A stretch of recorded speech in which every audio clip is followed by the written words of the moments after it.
George came by, knocked on the door, and he said about this trip. And I said, gosh, George, I'm 96. What have I got to lose? Maybe a year or two? I mean, what have I got to lose? I said, take it.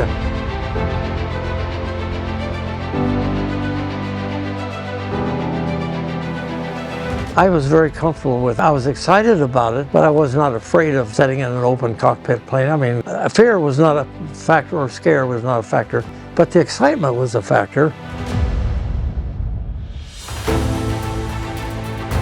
My name is Dale Buck, 96 years old. I was in the Coast Guard. After I got out of boot camp, I was on a troop transport, the USS Wakefield, which was a huge transport. It held around 8,000 troops. And I made a trip to France and Guam, a couple trips to China, Tsingtao and Tientsin, and then we decommissioned it at Bayonne, New Jersey. So I went through the Panama Canal a couple times, which was kind of exciting. I knew a lot of guys in the Army. I also went to movies once in a while, and they would have news flicks. Every time they showed the Army guys, it seemed like they were always crawling through mud or crawling through I didn't want anything to do with the Army. I've seen Coast Guard, they have patrol boats, Coast Guard patrol boats.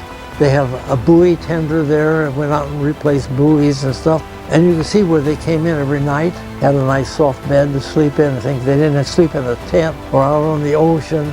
That's how I went to the Coast Guard. Really. By the time I got in and everything, the war was finally ended. Well, gosh, you know, I mean, this wasn't too bad. I was, like I said, I was 17 years old, and good food and everything. So I just signed up for 3 years, you know, and never given it that much thought. And so I got a discharge for my career during World War II, which was only for about 3 or 4 months, and then a discharge from then until I got out to become a school teacher. After I got married and got on this icebreaker, the icebreaker had 2 jobs. Winter and the spring, it had to break ice. It could go through 15 feet of ice. It had a propeller in the front, 2 in the back, built like a sled, and it could roll. And so it was, at that time, the war was over. I got married, went up there, got on the icebreaker, and sometime I'd be out for a week or 2 weeks. Breaking ice, and sometimes we'd get close enough we could wave to our wives. It didn't take long to figure out that this was not for me either. But I spent most of my time on a troop transport and on an icebreaker, and that wasn't a problem. But in my mind, just out on the ocean like that was too foreign.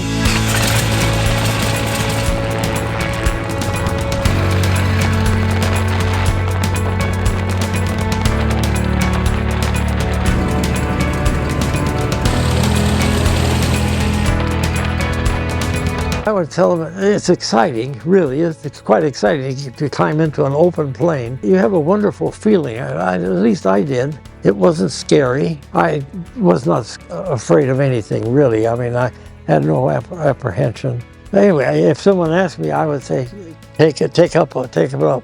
I didn't want to step on the wrong place on the wing. I mean, I wanted to be careful. No, I felt very comfortable. It was wonderful. I'm glad I can do it, and I'm glad everybody can watch me go, and there were no butterflies at all. And it was just a beautiful ride. The thing I kept, as I was flying along, I said, gosh, it was beautiful.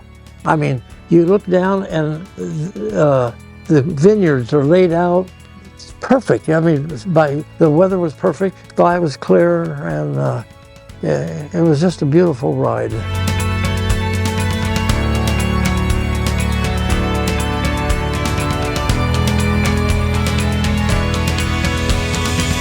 Be honest, it seemed to me like more people were as excited about this trip than I was. I mean, everybody was, right? Everybody was really excited, and I was just kind of taking it for granted. I mean, this is what I'm going to do.